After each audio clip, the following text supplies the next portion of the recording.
Bismillah, walhamdulillah, wassalatu wassalamu ala rasulillah, assalamu alaikum rahmatullahi wa barakatuh.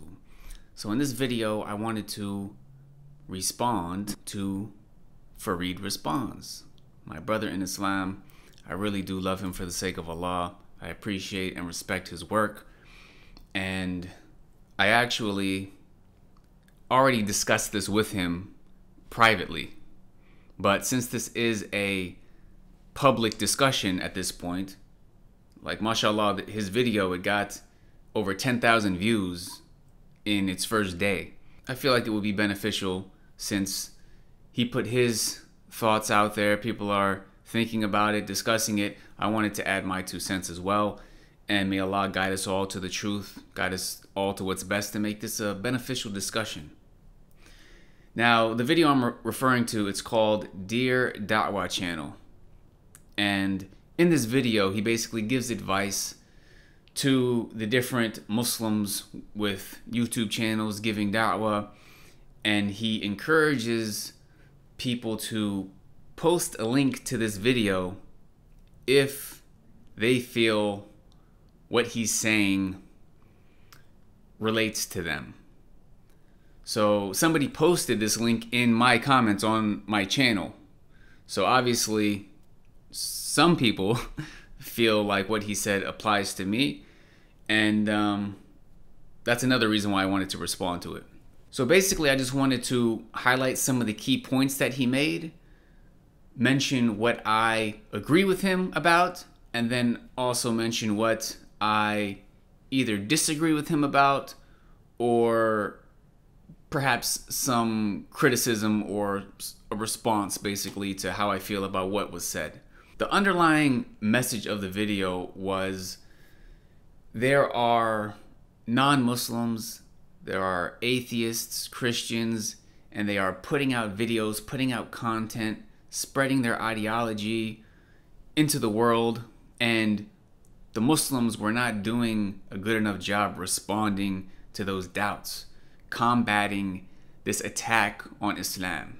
And the major criticism that Brother Farid has is that there's a lot of Muslims who are giving da'wah on YouTube, and instead of responding to these doubts and these atheists and people attacking Islam, Muslims are responding to each other, refuting each other. And you know, he believes that this is not a priority.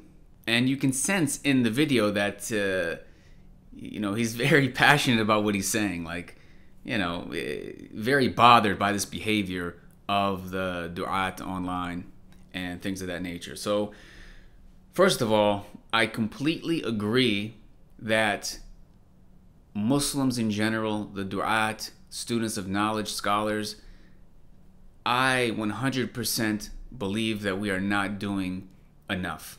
Farid mentions in the video that this is not his field, but he's doing it out of necessity. And that's exactly how I feel. I feel like what I'm doing with my channel and giving da'wah, I don't want to say it's not my field, because alhamdulillah, I did study it. I did major in it in Medina. But I don't feel like I should be the one doing these things. I feel like there are people far more qualified than me. I know that there are people far more qualified than me. And I've always tried to use my platform for them since the very beginning. But I found that it's very difficult to convince people of the importance of it. And by the importance of it, I mean the importance of creating content online on YouTube, making videos, responding to shubahat, teaching.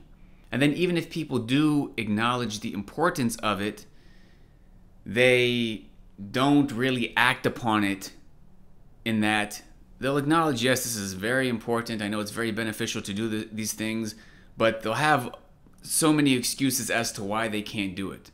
Or if they are doing it, they're doing it to such a small percent that it's really not doing much. It's not doing enough. Or they'll have this humility, mashallah, that, you know, it's not for them. They're, you know, they're just a little student of knowledge. So this is what I have experienced for years now, because anybody who knew me in Medina, I was always trying to collaborate with people. Let's make videos.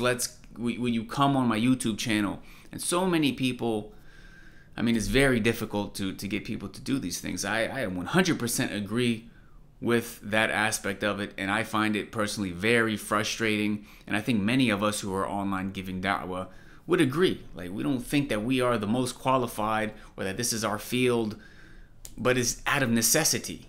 Like, there is this huge void that needs to be filled. I also agree that sometimes the refutations amongst Muslims can be extremely petty. It's not a priority. It's taken to an extreme. So I also agree with that point. However, there are a few things that I maybe disagree with, or perhaps I'd like to add a bit of nuance to the discussion. And that is, when it comes to some of the biggest issues that I believe Muslims are facing, at least in my locality, because as Farid mentions, he lives in the Middle East. So his environment, his perspective, it's going to be different from someone who lives all the way over here in America, for example. So me living here in America, in my environment, interacting with people, with the masajid, with the youth, so on and so forth, I don't think that people like David Wood, who Farid mentions in his video, I don't necessarily think that these big atheists with their big followings who are churning out these videos every day, I don't think that they are having the biggest effect on the Muslims and giving them doubts and leading them astray. I do believe they need to be dealt with, but I think above that, it is the ideology of liberalism, modernism, feminism, all of these isms. I believe that is really the main thing that needs to be combated, at least where I'm from, where I live. I see that as really being the biggest issue that's leading people astray, that's causing them to turn to atheism. And with that being said, one of the biggest issues about these isms is that some of the biggest du'at, the imams, the so-called scholars and ulama in the West have been influenced by these isms, and they're spreading it amongst the Muslims. There are these imams and teachers who are very blatantly spreading liberal ideologies that pretty much every Muslim household knows. They know these imams. They might listen to them. They're familiar with them, whereas they're not familiar with, David Wood or these other atheists, okay, who are very clear in their kufr, in what they're spreading, in their disbelief, in their poisonous ideologies. Whereas when you have Muslims who are looked at as scholars and they are spreading poisonous ideologies within Islam, I feel like that is going to have a much more devastating effect. Now, they all need to be dealt with, but that's my perspective based on my experience. And again, your environment plays a heavy role. If you look back a few years on my channel, when I was living in Medina, the first refutation videos I did, it was towards people who were obsessively and exaggeratingly refuting other Muslims. And that was because when I was in Medina, that is what was really affecting the students there. As soon as I arrived in Medina, you had these people who are known for this sort of, as I put it, cultish ideology and behavior, where everything it's like about attacking other Muslims. So some of my first refutation videos, it was talking about them and refuting them. But then after I came back to America, that really wasn't the major concern. That wasn't really the major thing affecting the Muslims. I saw that it was the other extreme of people not refuting poisonous ideologies. And as I've mentioned over and over again, my number one benefit studying the Deen, and Medina specifically, is that the truth is always in between two extremes. It's about balance. There's one extreme of being very over the top with your refutations and exaggerating and really causing a lot of fitna and not understanding the priorities of Islam on one extreme. And then you have the other extreme of you can't refute anybody. You just go on and you let somebody, just because they're a Muslim, just because they're an imam, you let them make any sort of mistake, say any sort of outlandish thing, and you can't say anything to them. And Farid, I know that he understands those two extremes, and he even mentions in this video that yes, sometimes people do deserve to be refuted. But I think one of the issues is that refutations get so blown out of proportion in terms of, I don't know, the way people perceive them. Like, for example, me and Farid, like, I respect the brother. I love the brother for the sake of Allah. I believe we have like a mutual respect for each other. Yet we might have some disagreements, like about this video right now. But it's not the end of the world. Okay?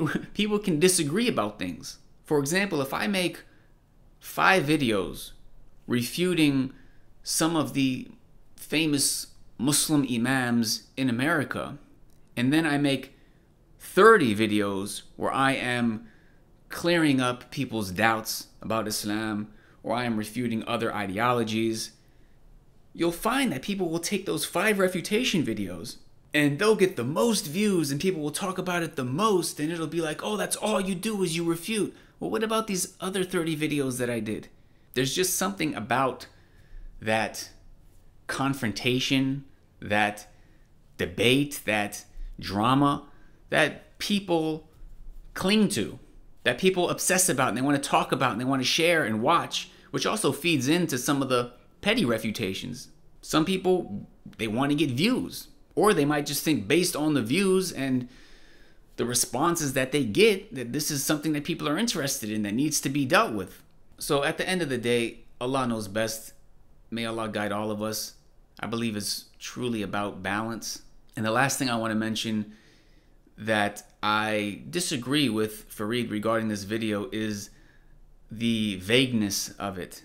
I really think this topic needs to be dealt with in a more specific manner, because I feel like it's vague enough that anyone who watches that video, they can sort of apply what he said to any channel that they want to.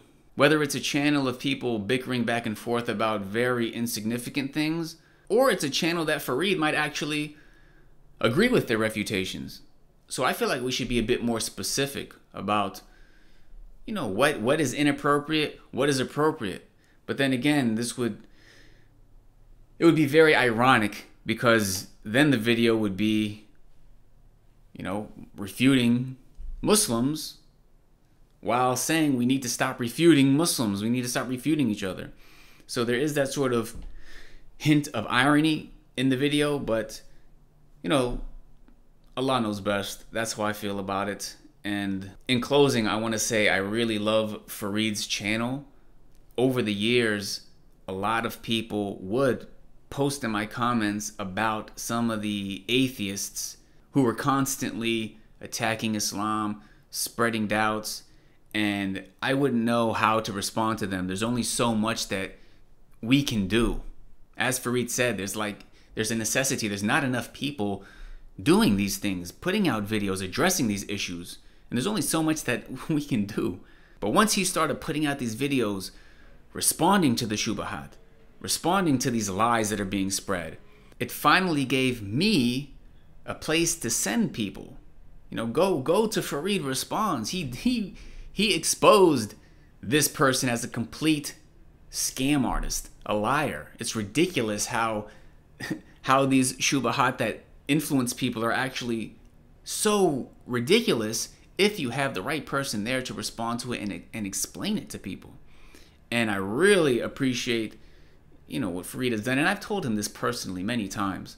So, definitely subscribe to Farid if you haven't already, and understand that if there are people with certain shubahat, that some of these online atheists or Christians or Islam haters have influenced or caused doubts within them, send the playlists that Farid did, because it really can give people's hearts contentment once they see through all of these lies that are being spread. So I really appreciate his work, and Allah knows best. Jazakumullahu khairan. Wassalamu alaikum wa rahmatullahi wa barakatuh.